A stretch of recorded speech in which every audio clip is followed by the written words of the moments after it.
Hello, this is me from the future. I ended up swapping the engine in the Range Rover. I think that it was probably breathing quite heavy. I did it all under warranty. As I say, this is a supply and fit for the customer.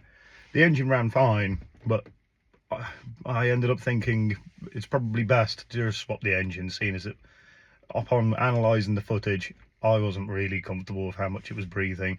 Very strange, the engine had only done 120,000 miles. It ran perfectly fine in the Range Rover that it was in. I think that due to the overfueling issues that it had, it must have ended up getting some diesel within the oil. I think it's going past the rings and breathing heavy that way. I think there's too much pressure going through the cylinders. So that engine's became a core engine. So throughout this video I will reference the oil in it, and as I say, it played in my mind a little bit, and I felt it was probably best if I just replaced the whole engine. I've got loads of them in stock, and I want to have a satisfied customer. I want it to just run properly, everything work all right. So now the video will begin. Hello again. So I did say that to somebody that commented on my previous video that I would film the entirety of this, and also add a video of it running in the test drive afterwards. So I'm going to do a step-by-step guide on how to remove a 2.5 litre diesel engine from a Range Rover P38. I am going to preface this at the beginning that I'm not going to be removing the engine completely in this circumstance, because I don't actually have to completely remove the engine. But I will add the additional parts of the procedure to remove the engine. So this video will tell you how to remove the engine, and then in contrast it will also teach you how to refit the engine. Just watch it from the back forward. Important feature. So all Land Rovers have what they call a service mode on their bonnet. Every single Land Rover does. And what that does is it will open the bonnet flat against the windscreen. On a P38 you can remove the shocks that hold the bonnet up with this clip. However, I always find it a bit easier to remove the driver's side one first, remove one of the bolts from the passenger side one, as this is a locking one, push the bonnet slightly up, undo the second bolt, leave this to pull down and push it up. That way you don't have to start fumbling around of each side, and when reassembly, putting these back on and jolting it all together, you can lose these clips, damage the piece of plastic. For me, that's just how I always do it. So the very first step is removing the bonnet. The next procedure in taking the engine out is removing the front grille. Now this one has had a lot of work done throughout its time, not by myself. Just to preface that, I never did any of this gearbox pre-temperature work, so there is damage to the panel, obviously a missing screw, but it was like that prior to me turning up. So to remove the front grille, there is these screws on the top along here. This one's got light guards. You don't have to remove the light guards to remove the grille. There's two screws, one at the top and one at the bottom. Once they're removed, you'll see there. Okay, I apologise for the jump, but so this is one of the brackets for the light guards. That's been damaged the whole time. As I say, this thing's been pulled apart quite a lot. This isn't just me saying this, the customer knows that was damaged beforehand. So don't alarm yourself that you don't see this piece when you're removing the grille. So because it's got light guards, just pull them very gently forward because they're only made of fiberglass. You'll be able to now maneuver the grille. Slide it to the side. So what I did was slide it to the side, which took it out of there, slide it back, and now the grille's removed. I do apologise for how choppy this video is going to be, but how I like to do any job like this where it's expansive, if you're not too familiar with all the bolts and screws go, don't bother using a tray because it can confuse you further. Every time that you remove a screw or a bolt or a nut, if there's ability to put the screw back into situ where it came from, you won't end up with hundreds of screws lying around, bolts, and when it comes to reassembly you might start to get slightly overwhelmed of how many bolts and screws etc there is lying around. I do genuinely know these like the back of my hand. I could just throw these in a big bin bag and I'd know where they all go. But if it's somebody's first time, these are not a difficult engine to take out or swap. There is quite a lot of bolts. I appreciate probably watching this video you can keep track of where the nuts and bolts go, and I'll try and tell you of each size that everything is. So the 8mm bolts that hold the struts onto the bonnet, these are typically crosshead, but I have come across people that have put Torx bolts in these because typically it snaps the top of them off. People use a bigger bolt with a larger washer to hold it in place. So just for an FYI, a helpful tip, put the screws and bolts back wherever they came from, and you'll be able to keep track of things a lot easier. Okay, so now all them screws are placed up in where they came from. Next on the agenda are these 4 bolts that hold the top of the slam panel in place. So I'll remove them now, and I'm sorry, yet another jump cut. Okay, so with these 4 bolts removed, this comes off. There is 2 Jubilee clip areas that originally hold the bonnet pull in situ. Upon me putting this back together, I'll put the zip ties back on so the bonnet pull cable's held where it is and meant to be. 1 second, I'll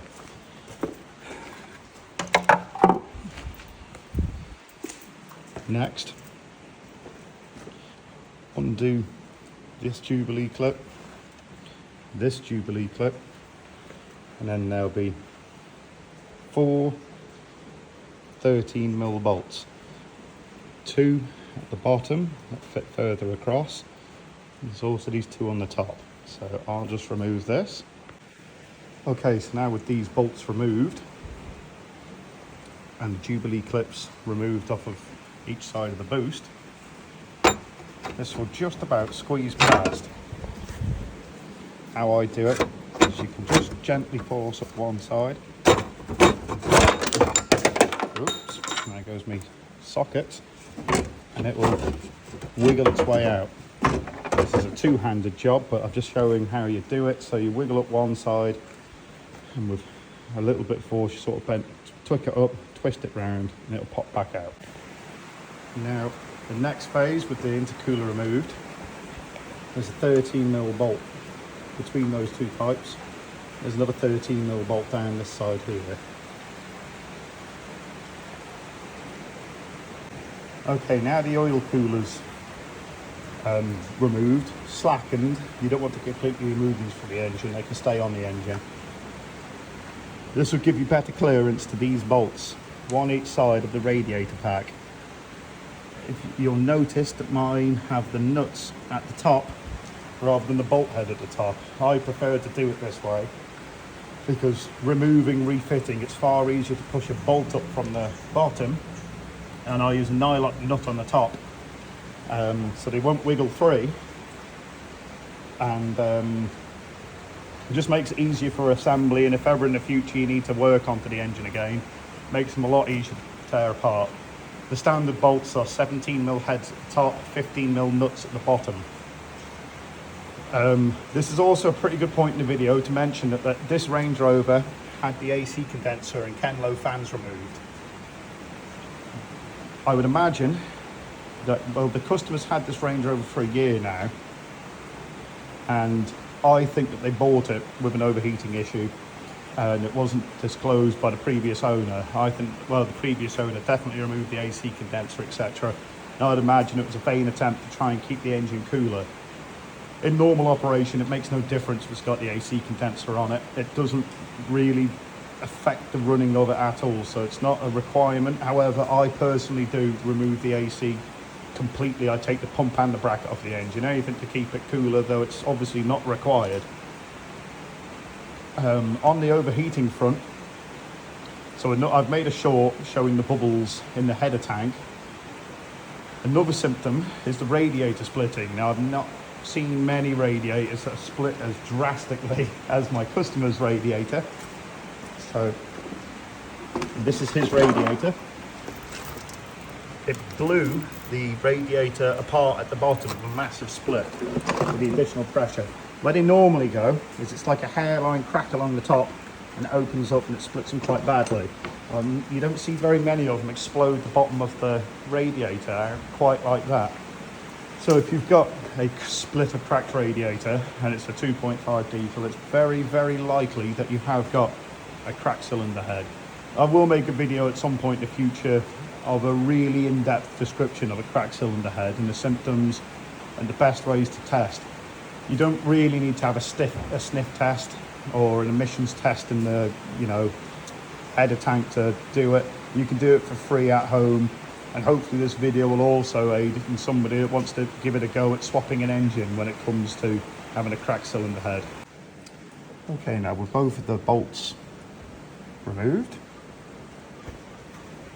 also take note of how I haven't placed the bolts within where they came from on this particular piece. I have my own reason for it, and the reason being that you want as much clearance to get this radiator out as possible, and the last thing you want to have is a bolt you've just screwed back in start to catch on any of the pieces of the Range Rover or get caught up anywhere. Once this radiator is removed, that's when it's time to start putting the bolts back to where they came from if you want to keep track of it. Now, underneath the Range Rover, at the bottom of the radiator, there is a 21mm nut. I'll show you with the radiator that's already been removed. That's where there's a plastic 21mm nut. That's the drain plug for the whole cooling system. So you want to get yourself a suitable draining bucket and undo that 21mm nut and empty the system. When emptying the system, screw the cap off the top and it will release the pressure. This will make it drain faster. So I'm just going to crawl underneath, undo that nut, and that will drain the system. Also, probably at this point, it is time to remove the battery terminal, because soon we'll be removing the starter and other parts of the electrical systems on the Range Rover. But as of at this point in the procedure of taking the engine out, you haven't actually had to remove the battery terminal as of yet. While the coolant's draining out, there is typically normally 2 8mm bolts that hold the power steering reservoir in situ. However, this one only has 1. And I've already removed the 8mm bolt that holds the water washer neck in place. Remove those 2 bolts. Now it's time to remove maybe the overflow, wait for it to drain out a bit more, and remove both of the top hoses. Normally, they all have these god-awful, whoever invented them wants their arse handed to them, rotten hell forever clips. Not Jubilee clips. So you do need a big set of mole grips or Knipex pliers, that's what I use, to remove them. So I'll just remove all of them once it's drained, and I'll get on to the next piece. Okay, now with all of these bolts removed and the pipes removed, Jesus, find a screwdriver and flick these up. These are spring loaded. How I did it, got hold onto the top. Stop them shooting halfway across wherever it is that you're working. Lift up the radiator fan cowl and separate it. God, I wonder why my camera keeps going out of focus. So now make sure there's plenty of clearance, the oil pump, and this will move around. The radiator is now free. Now I don't want to damage it in any way, and I'm not going to show the world my immense strength. I'm not going to lift it out of one hand for all of you lot to see. So I do it with 2 hands and carefully lift the radiator up. Pay attention as you're lifting it up.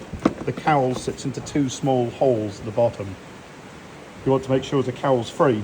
2 holes at the bottom and the radiator will lift out easily. Okay, so now with the radiator lifted out of the way. Oh, this is only for the customer's hot start. I have intentionally not wired that back in yet. Obviously the engine has faults, as I showed in the previous video. The reluctors were missing off of the signal ring and the flex plate. As part of a concise analog diagnosis of the issue, remove anything that is relating to any fuel management or anything can affect any systems on board. For example, this one has a tuning box on it.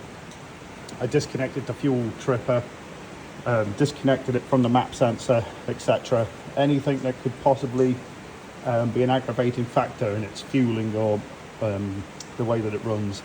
So with the radiator out, screw the radiator drain plug back in.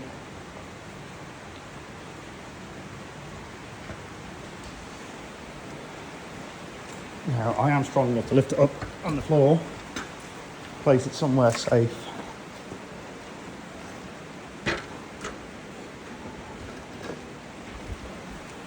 And the cowl will just lift out now. Now you've got the whole front of the Range Rover free for access. Next, for ease of access, I'm going to remove the upper boost pipe. Ooh.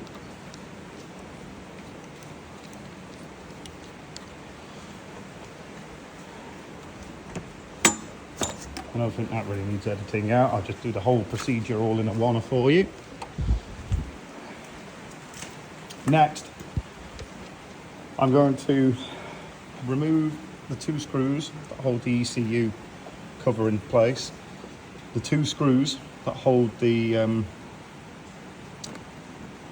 engine loom harness in place, remove this 10mm bolt, and I won't do too many jumps in one piece, but that's the next part as I'm going to do. Okay, so with all of that removed, there should be a screw on top of the ECU. This one, again, never had one fitted. The ECU will lift up, undo the screw, remove the latch. You can leave the ECU in situ,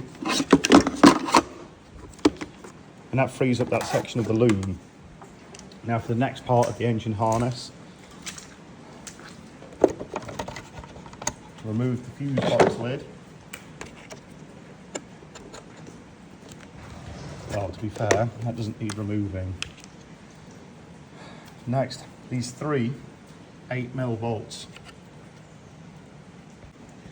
Now the 3 8mm bolts are removed, this becomes free. Replace the filler cap back onto the header tank. Lift the header tank up at the front, lift backwards. Gently caress it to the side somewhere. This is the engine harness where it attaches itself onto the car.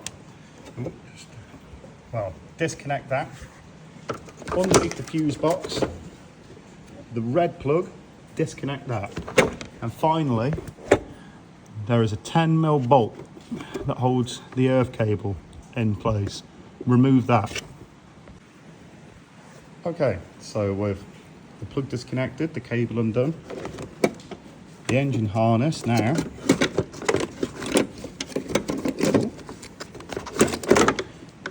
will be free. That's the engine loom. Place that towards the side. For simplicity's sake, to keep things tidy, and it'll help very shortly. Place these back into the rough area in which they were originally found.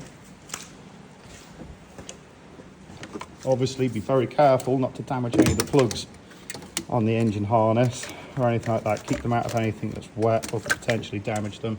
I like to put them on top of the engine like that, so it makes them easier to lift out. So that's the next step. After you've done that, next you want to remove, really, again for easier access, the upper crossover pipe. So undo this Jubilee clip here, undo this Jubilee clip here. With both Jubilee clips undone, the breather of the engine should be free.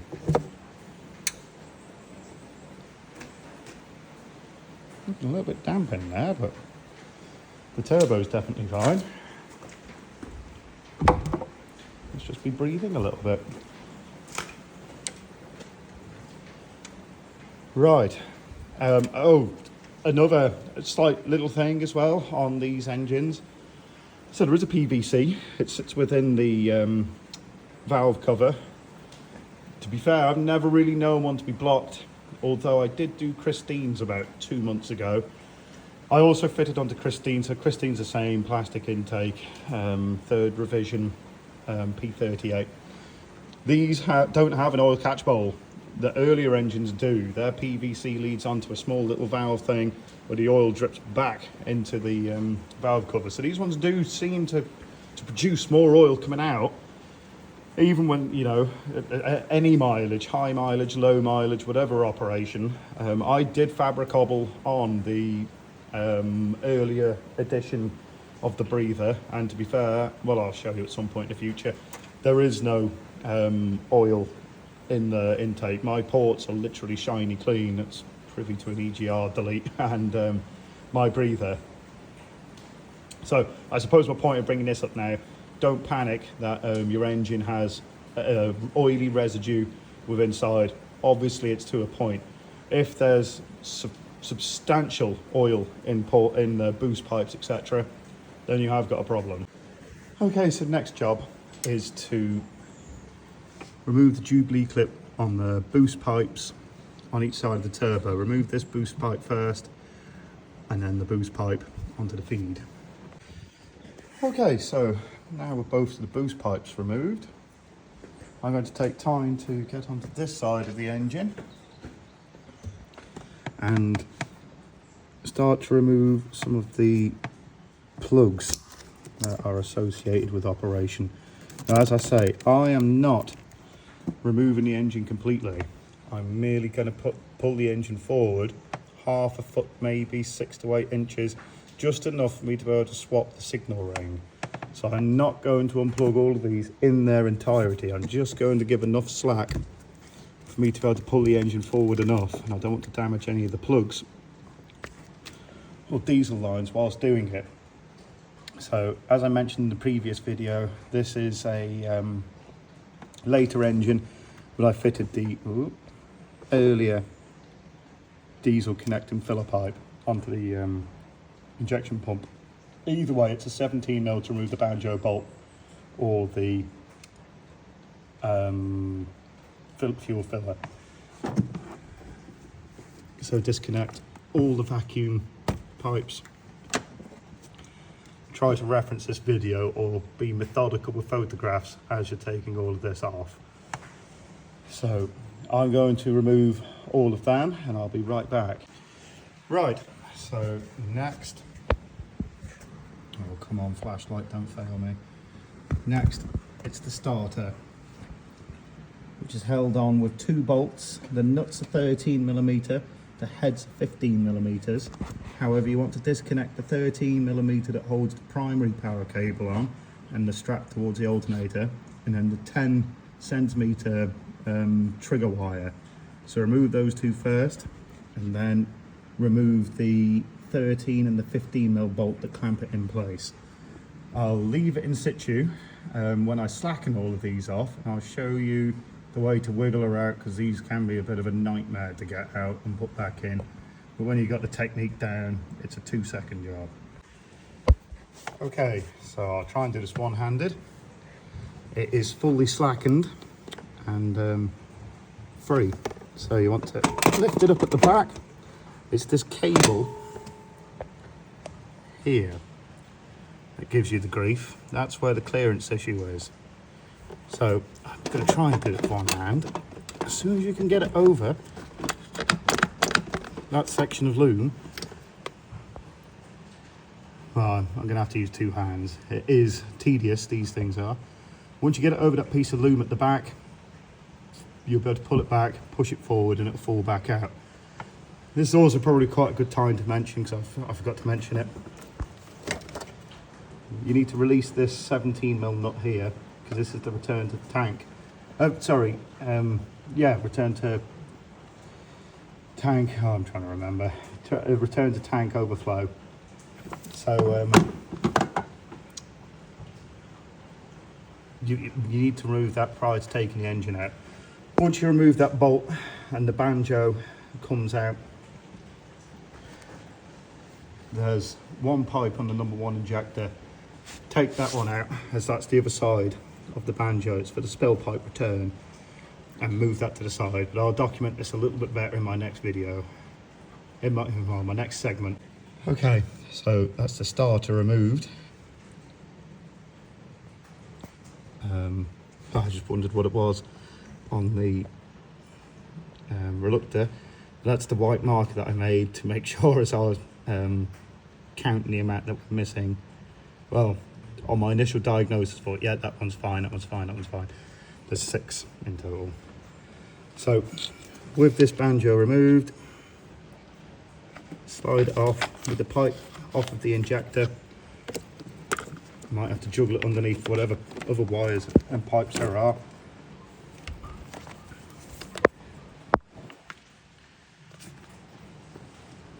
That's it free. And as I say, I appreciate this might be a long video. The hose that I just disconnected was for the map sensor. So it plugs into here. The hose from the bottom of the intake into here. Next, I suppose, seeing as I'm here, the 2 15mm engine mount bolts this side. And then after that, it's going to be difficult to show it on the video, there's a bolt above the starter, a bell housing bolt. They're 15s, though this one's got a 17mm bolt holding it on.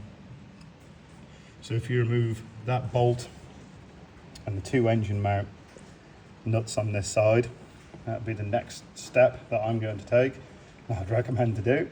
Okay, so with the 2 engine mount bolts removed and the 17mm, you can't quite see it in there, it's behind there, with this bolt removed, that's about all that you can do on this side of the engine at this point. So this side is effectively done. Now you might notice I use a swivel joint ratchet, and it is exclusively for really the next part, because this is where the nightmare fuel begins. It's down on the AC pump. Oh. This has only got 1 pipe going to the AC pump, by the way. There just is no second connection for the AC pump. Remove the pipes for the AC pump. On this fatter, thicker side of the AC pump, remove these 10mm bolts and the 8mm bolt. Oh, the 8mm bolt fits in that bracket. And remove this, so it'll give you better clearance of the nightmare. Well, it is a nightmare if you've got an ordinary ratchet. You have to crawl underneath, contort yourself into horrible places. And that's for taking the exhaust off of the turbo. That'll be the next part. So I'm going to remove this aluminium pipe, and then I'll get right back to you. Oh, and just as I have taken the 8mm bolt off and the 10mm plastic retaining nut, I'm about to remove this, but I think it's probably a good piece to maybe mention this, but it's beyond the remit of this video.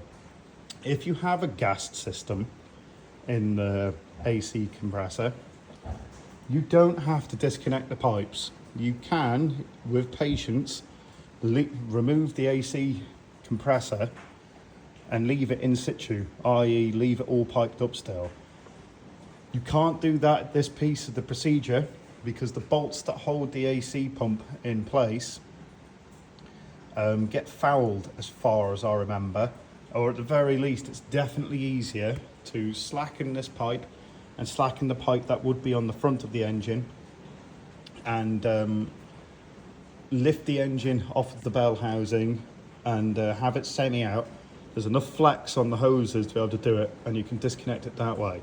However, always bear in mind and appreciate there will be an AC condenser. If you're going to leave the AC charged, there's an AC condenser in the front, so you need to have a truly monstrous engine hoist. You'd either have to lift the engine out from the side or lift it up and very highly clear of the AC condenser. If you're using block and tackle, again easier. I highly doubt that there'd be very many people that would be going through that pain to do it, but that's how you do it if you have a gas system, if you've just had the gas system done and the engine's failed. So you don't actually have to do this. In my circumstance here, it's of no benefit, it's only a detriment to leave the AC condenser pipework all here and have to move the AC condenser, because as I say, I'm only slightly moving the engine forward a bit. Okay, so next on to, as I say, one of the more painful pieces of this particular job, and that is the exhaust bolts. So there's a spring, a washer, and then the nut. The nuts are 14mm. There's one on each side. They aren't spring loaded in the sense that as soon as you end up slackening the bolt and the nut comes off, it's not going to shoot the spring out. But be mindful of the washer and the spring, you don't want to lose them really. Why I use the flex head ratchet is for the far side one, although it is easy to get to underneath. With an extension, you can crawl underneath and undo the far side one that's underneath the manifold, a piece of piss.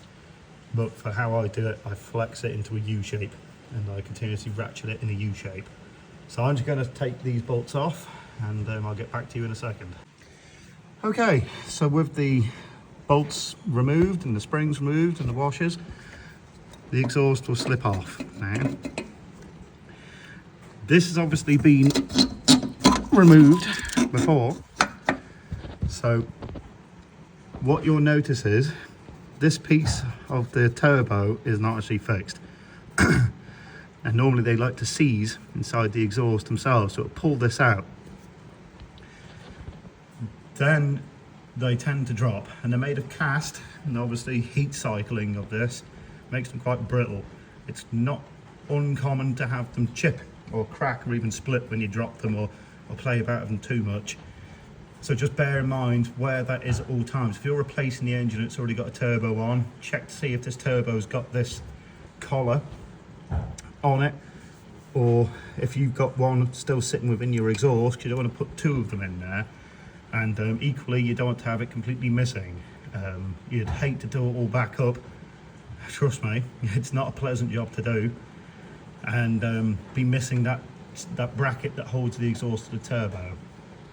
So next is, unfortunately, because I'm not at my place, well, no, I suppose I'm jumping the gun a little bit.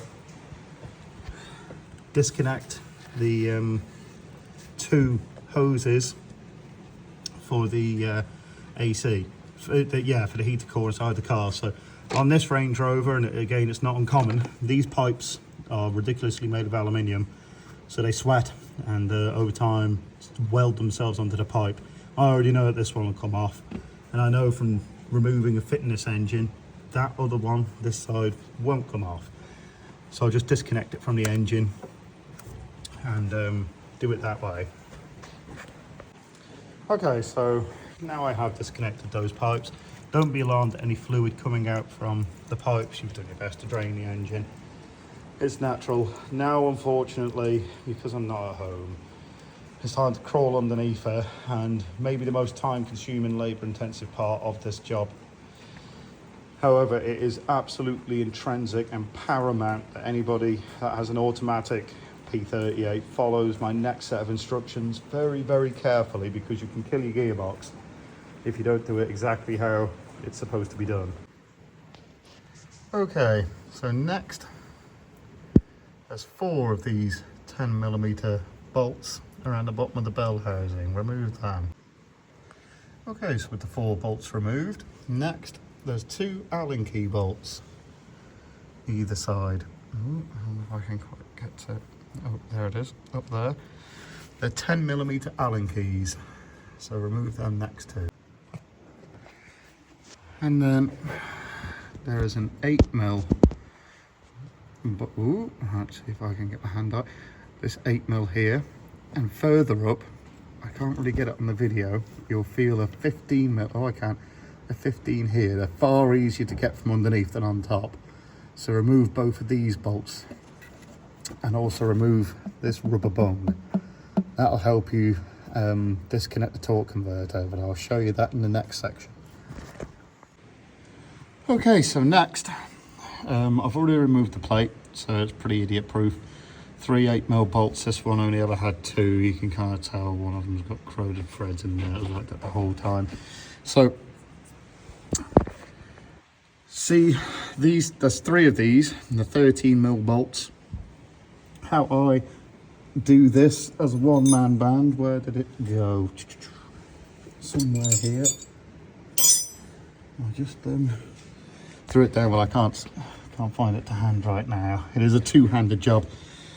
So through the inspection hole here, you can use a ratchet and a 13mm spanner when you remove this bung. Use a screwdriver to rotate the flywheel. You won't damage it, and eventually we'll detain it so as you can put the 13mm socket in and remove these bolts. They are very, very tight, and make sure, as I say, it's imperative at this phase, do not take the engine out with the torque converter on. Couple of reasons why. 1, you can disturb the seal in the gearbox. 2, the oil everywhere.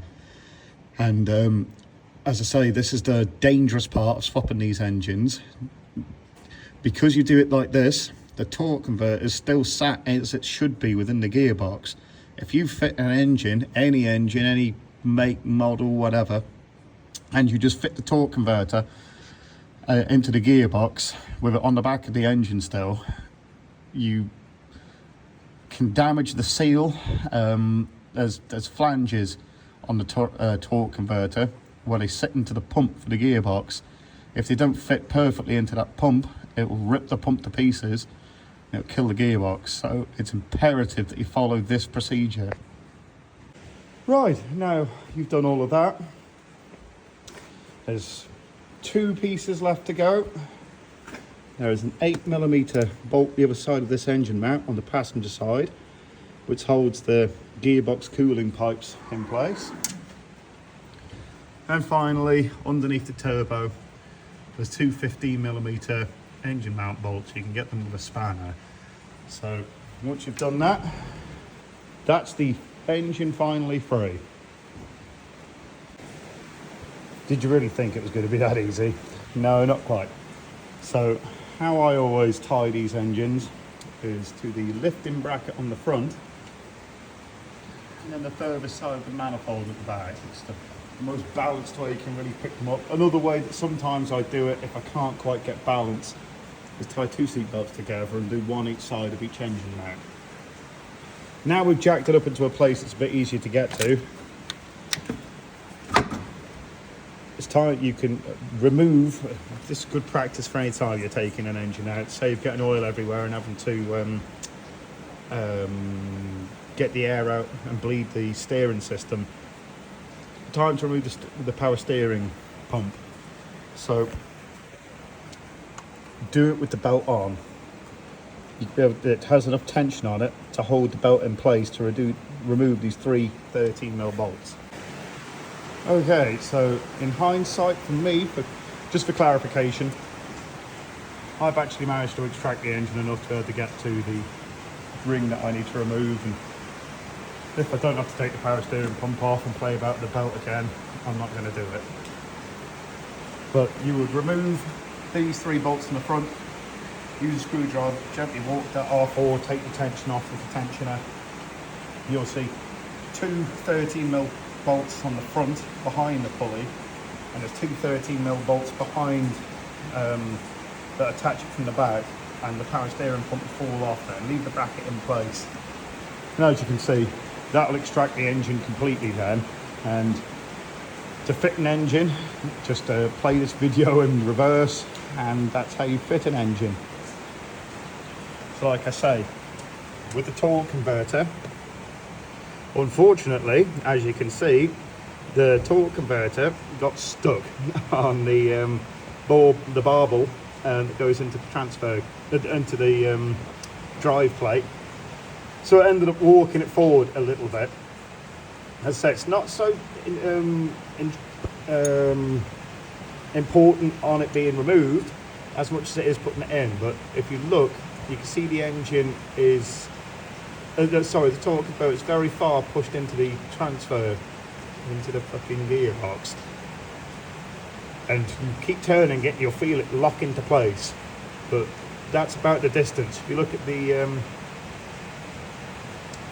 inspection plate at the bottom, you can see the distance.